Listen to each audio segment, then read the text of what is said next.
How's it going, everybody? This is Novakast back with another video talking about the Falcon and the Winter Soldier. This is episode 3 of season 1, and oh boy, a lot of stuff happens. First off, in order to get help from Zemo, they end up breaking him out of prison, or at least hypothetically, as Bucky put it, they break him out of prison. They go to a lawless island civilization called a Magipole, or city society, or whatever. But yeah, it's supposedly like this lawless area, which honestly the setting or setup is like really cool, especially like with some of the city sites, I guess you could say, or at least I guess the large view of the city is really cool, especially with some of the buildings. It looked really nice. They go to the Magipole, hopefully I said that name correctly, to uncover who created the super serum. And sure enough, they're able to find, with the help of Sharon, who was the person who stole the shield for Captain America and Winter Soldier, and the wings for Sam.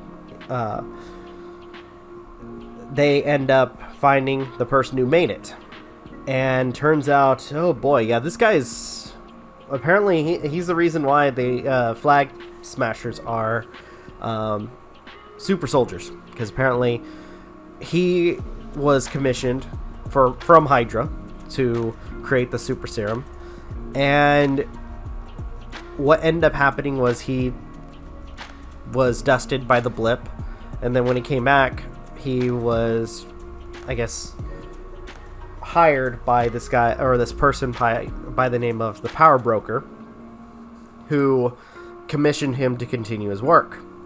And unfortunately, he ended up restarting, or at least not restarting, but the super serum, or at least 12 vials of it, got stolen. They also reference the other super soldier, Isaiah, who I forgot his name in the last video. They mention him and how they were using his blood. And as this person, this Professor or Dr. Nagel, hopefully I say the name correctly, as he presents it, he made, in some sense, the perfect super serum. Nothing that uses clunky machinery or makes the person super beefed up, but instead makes the changes kind of subtle, where it doesn't seem like the person is changed at all, but still has the traits of a super soldier. Which honestly, that's actually really cool. I mean, especially like considering how far the super serum has come through, you know, all this stuff that's been going on, especially with how many people have experimented with it.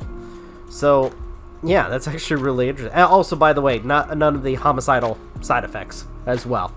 But other than that, so they end up going, or at least, you know, killing. Actually, no, sorry, they don't kill him. Zemo kills the super soldier doctor guy because, let's face it, he 1 hates the Avengers, 2 hates super soldiers. So killing the doctor, in some sense, kind of gave him a little bit of pleasure knowing that his work is, you know, being completed. And after that, we have them leaving to go on to the next destination of their travels. Because at this point they're trying to come across, or at least try to find, I think her name was Carly, and that's the person who stole the 20 vials of super serum that was made by Dr. Nagel. So after that, we also have a quick scene with the douche captain. I'm calling him the douche captain from now on because I kind of feel like this guy's going to be a piece of shit. They're at the prison. Actually, no, I have to backtrack for a sec, because one of the earlier scenes of this episode is him basically raiding the shelter that Carly and the rest of the Flag Smashers were staying in. And I'm just gonna say I could tell more and more that this guy's gonna be a complete another douchebag, because in some sense, especially like he doesn't even have the same, I don't want to say the same morals as Captain America, especially when this guy, as he's trying to question this man who's German, the man spits in his face and he's really quick to anger, proceeds to slam him in the face, and he's like kind of like screams out like, you know who I am, and in some sense kind of rubbing in his face like, you know who I am, like, dude, you're not Captain America. I'm looking at this, I'm like, dude, you're not Captain America. You'll never be Captain America. And to some extent, I kind of feel sorry for his buddy, who is just sitting there kind of, you know, on the sidelines. Gonna have to deal with this fucking dirtbag. But, anywho, going back to where we were talking about, they're at the prison after Zemo was released. And to some extent, they'll, or at least they are already kind of aware that more than likely, I mean, it's obvious, not Captain, but the Falcon, Sam, and Bucky, the Winter Soldier, had possibly freed Zemo. So now we don't know what their next lead is, but we do know for Sam and the others, Sam, Bucky, and Zemo, where they're going, because they found a lead on an individual who Carly was taking care of. And for the last scene of the show, we see Carly and another member of the Flag Smashers raiding a GRC facility for supplies for one of their camps. And after all the other cars leave that with the stolen supplies, Carly ends up blowing up one of their cars and destroying the facility. And in some sense, one of the Flag Smashers is like, "What are you doing?" And her answer is really crazy, because she was like, "This is the only answer that only thing they answer to," which I kind of was like, you know, I understand what she's coming from, especially with, you know, obviously there's gonna be people that need the food and supplies, but I'm just thinking to myself, be better. But I know it's a show, and I know, like, I'm just speaking out of my opinion, but I'm just thinking, like, come on, you can be better. I see your point. You're trying to do what you can for the people that really need it, but at the same time, it's like, just be better than, you know, some of the dirtbags. Come on.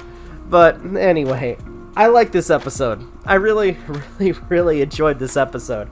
Some of the fight scenes were really great. I think probably one of the coolest moments of this particular episode, one I don't think I talked about much, was when he had to go into this bar to talk to this person by the name of Selby, and they're all kind of in some sense disguised, in some sense not.